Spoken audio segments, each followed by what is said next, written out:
In this video, I'll show you how to announce your new job on LinkedIn using the built-in celebratory graphics. First, go to your LinkedIn homepage and click Start a Post. This will open the post creation window where you can begin writing your update. Next, select the Celebrate an Occasion option. From the list of occasions, choose New Position.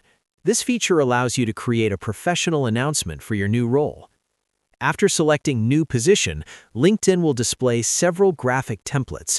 You can choose one design to include with your post. Once you've picked the graphic you like, click Next. Now you can add the details about your new job, including your title and the company you're joining. When you publish the post, the graphic will automatically appear at the bottom of your announcement, making it more engaging and visually appealing. If you found this video helpful, don't forget to like the video, share, and subscribe for more tips on using LinkedIn and other professional tools. Thanks for watching.